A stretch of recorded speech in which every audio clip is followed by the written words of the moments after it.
My name is Colin, and until a few weeks ago, I lived a perfectly average life in a quiet cul-de-sac on the outskirts of Richmond, Virginia. The kind of place where mailboxes all match, where neighbors wave from behind freshly clipped hedges, and the loudest sound at night is the distant hum of cicadas.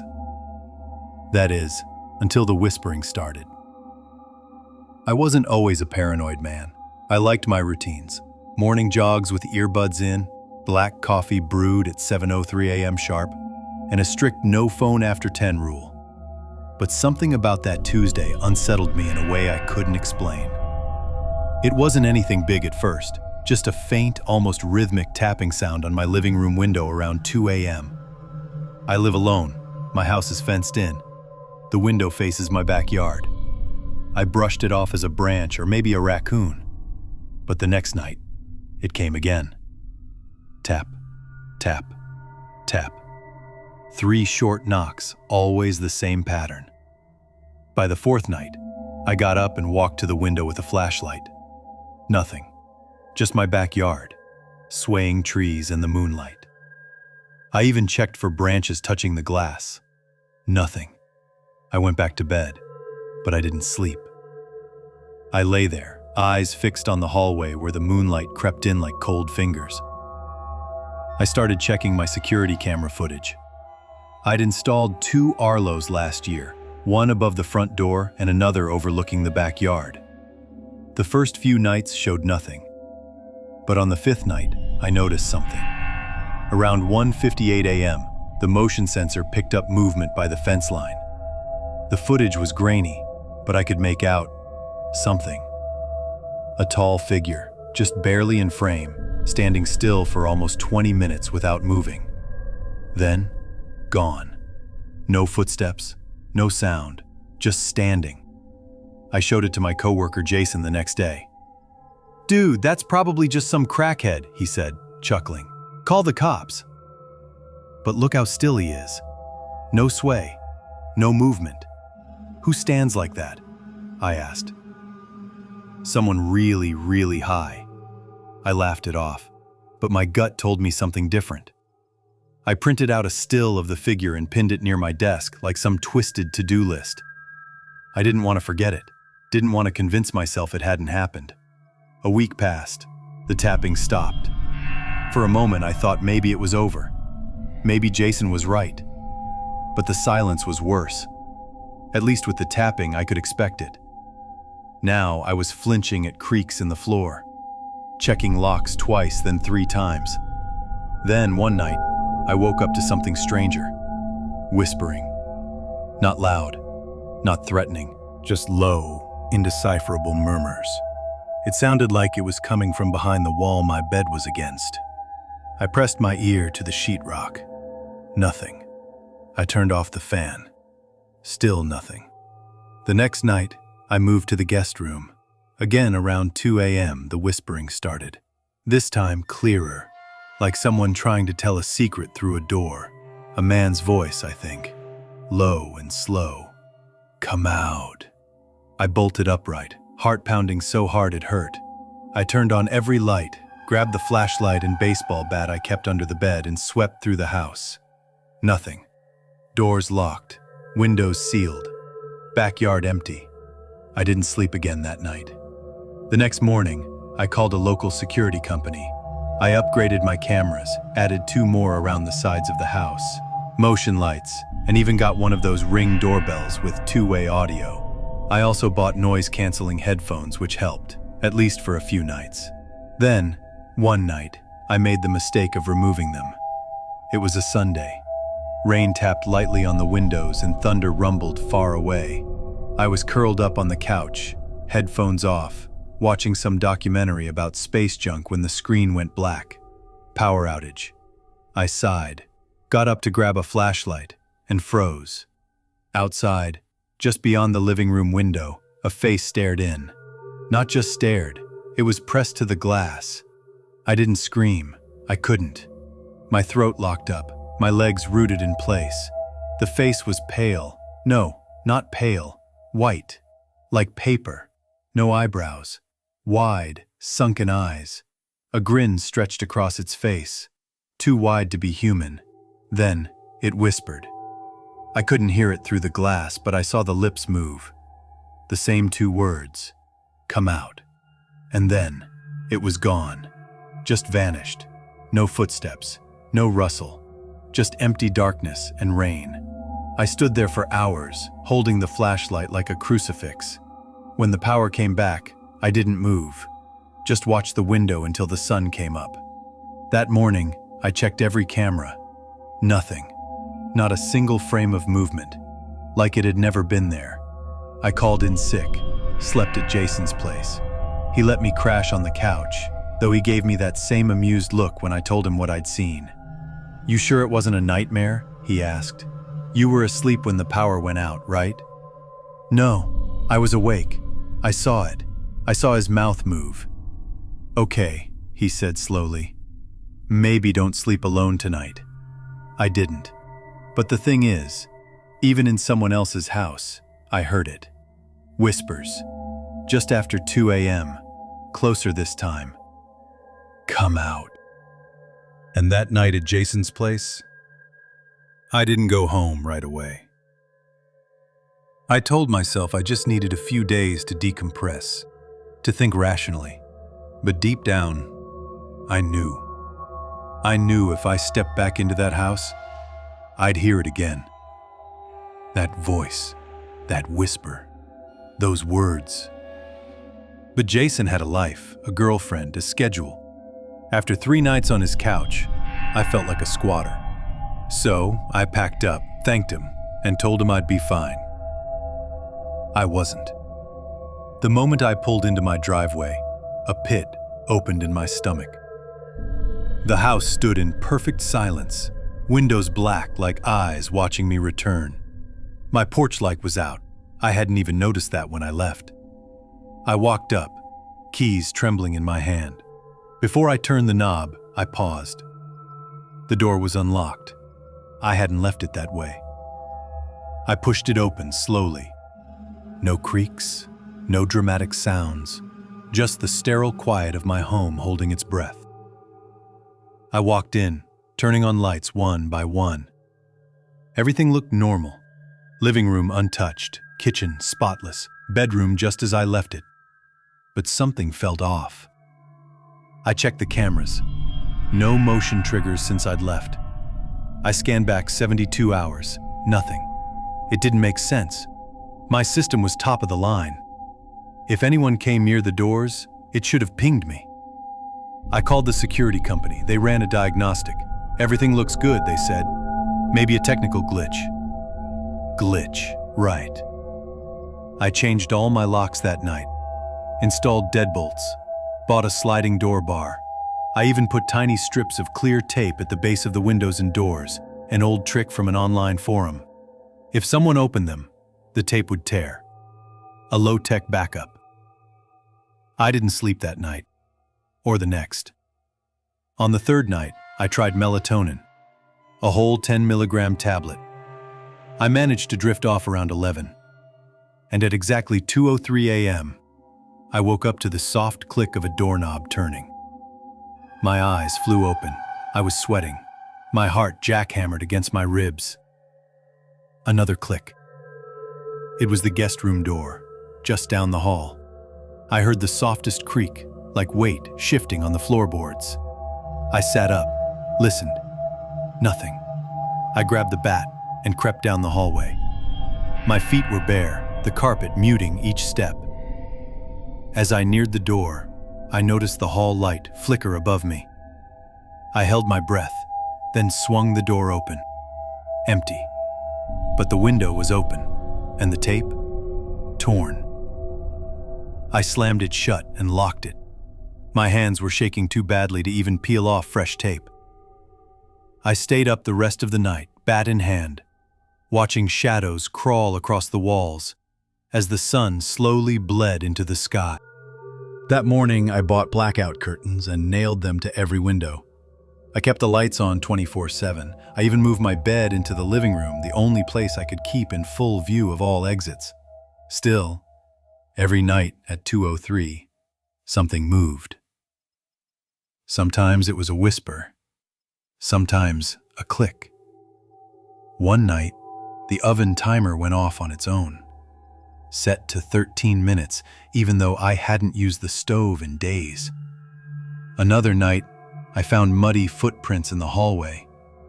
Not big ones, small, like a child's, but stretched too long, toes distorted, like they'd been pulled. And always that whisper, "Come out." I started searching online. Paranormal forums, Reddit threads, deep web directories. I typed in everything I could think of. Man at window, entity mimics whispering, sleep paralysis but not asleep, real-time hallucinations, break-ins with no evidence. Eventually, one thread caught my eye. It was buried in a dead forum called The Hollow Net. The thread was titled, "It Lives in the Still." The post was written in 2014 by someone named Leah, 37, and it sounded nearly identical to what I was going through. Whispering, always at 2 a.m., something watching from the window, missing camera footage, lights flickering. She even posted photos, screenshots from a ring cam. Blurry, sure, but I swear I saw the same face, the pale skin, the empty eyes, that grin. I messaged her. Weeks passed, no reply. I tried tracking her down. Found a local newspaper archive, small town in Pennsylvania. Turns out, Leah went missing in 2015, disappeared from her house. No forced entry, no struggle, just gone. Her last text, according to the report, was sent at 2:06 a.m. to her sister. It read, "I see him." I almost threw up. Something wasn't just watching me, it was testing me, wearing me down. I tried leaving town, packed a bag, booked an Airbnb 3 hours away, stayed in a modern condo with security, elevators, and cameras everywhere. First night was silent. Second night too. But on the third night, 2:03 a.m., my phone buzzed. A notification from my home security system.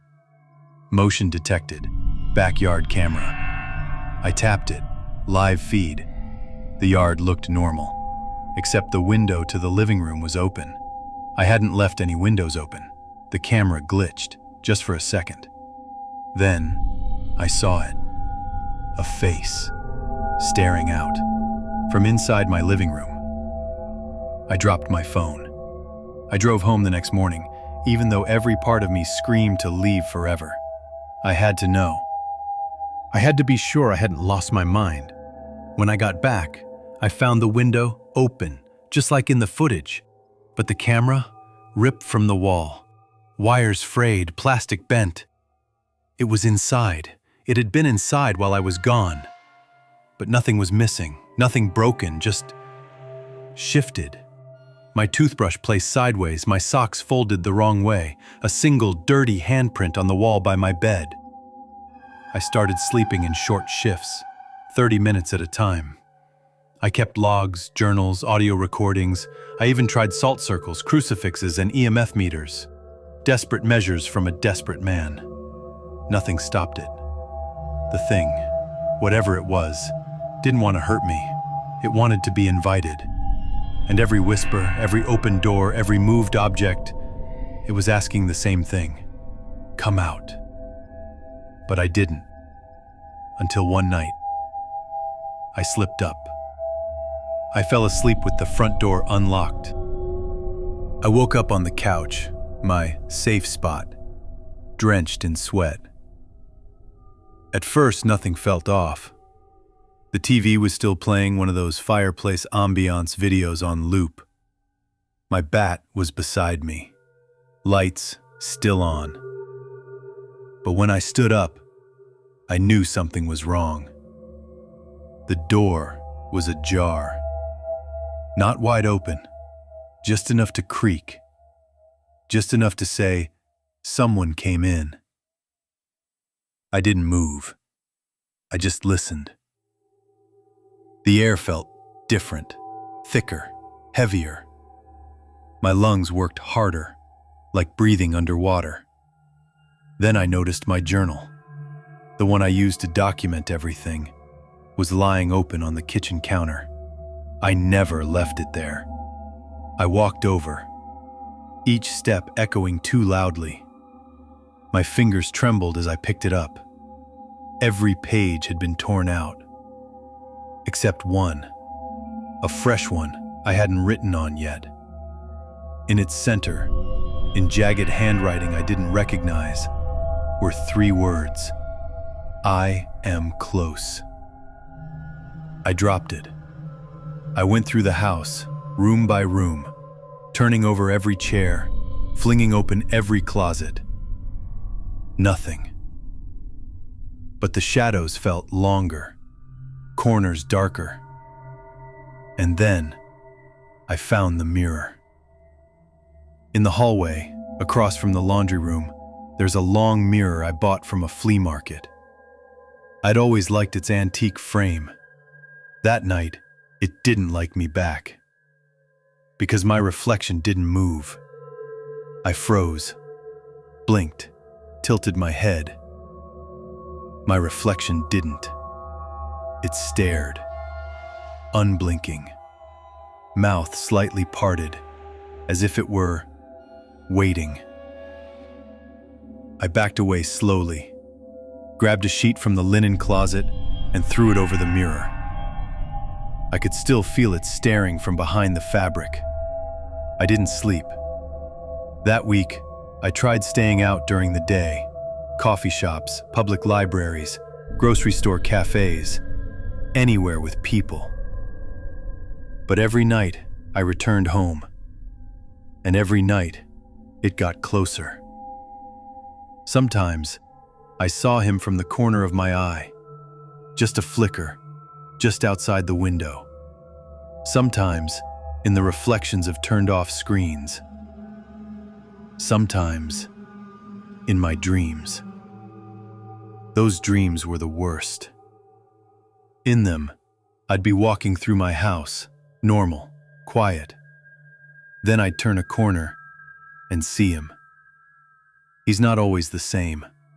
Sometimes tall and thin, sometimes hunched, jerking like his limbs are fighting each other. But always with that face. Smooth, white, grinning. And always the whisper. Come out. I started keeping a voice recorder beside my bed. I figured if I heard anything, I'd capture it. One night, I woke up and checked the device. There was a recording from 2:03 a.m. It was only 18 seconds long. I hit play. Nothing for the first few seconds. Then static. Then breathing. Then my voice, except it wasn't me. It said, "He's watching you sleep." I dropped the recorder. I took it to a tech-savvy friend at work named Alyssa. She ran the audio through filters. "There's a lot of background noise," she said, "but it sounds like someone else is in the room with you, like really close." "Can you isolate the second voice?" I asked. She did. Slowed it down. We listened to it together. And even Alyssa, skeptic that she is, paled. It wasn't just whispering. It was a second version of me. Same cadence, same inflection. Repeating the phrase, "Let me in." I started noticing things about myself. I'd catch glimpses of my reflection with a slightly different expression. I'd hear my own voice humming when I wasn't making a sound. The worst was the phone call. It came at 2:06 a.m. I was lying awake, staring at the ceiling when my phone buzzed. No caller ID, just unknown. Against every instinct, I answered. I didn't speak. On the other end, I heard myself. "Colin, My own voice said. Then a pause. Look outside. I hung up, but I looked. Outside my bedroom window, across the yard, was the swing set I'd never taken down from the previous owners.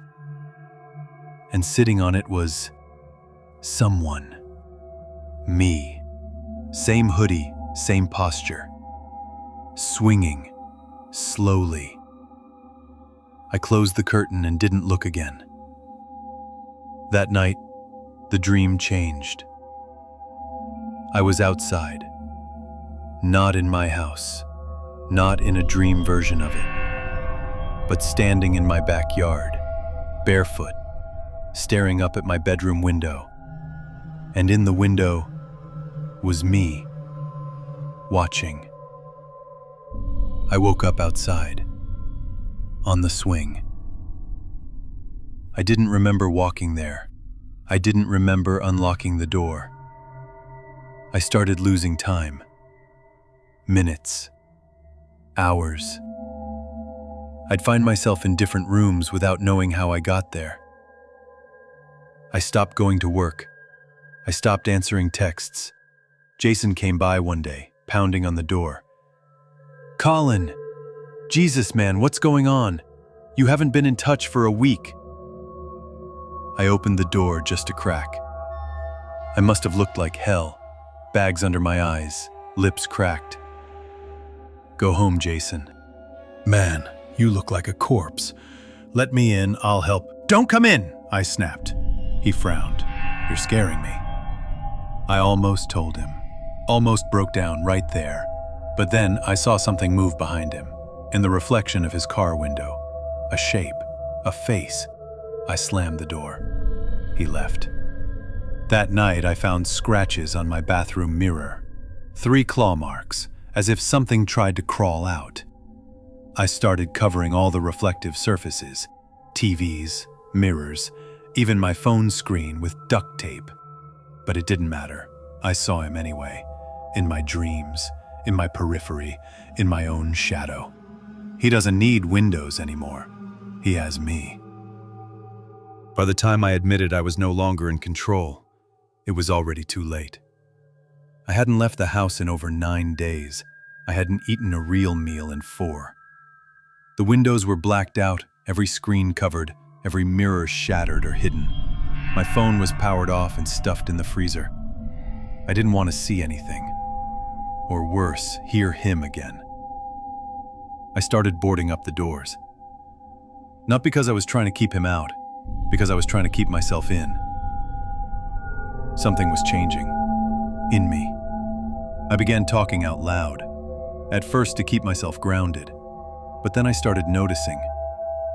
I wasn't the only one talking. There were conversations happening. I'd say something like, "You're not real." And I'd hear my own voice, just slightly off, respond, "But I am now." The thing that started as a whisper, it had become a voice. Clear, confident, familiar. It sounded like me. One night I recorded myself sleeping. I set up the camera in the corner of the room, just like I'd done weeks ago.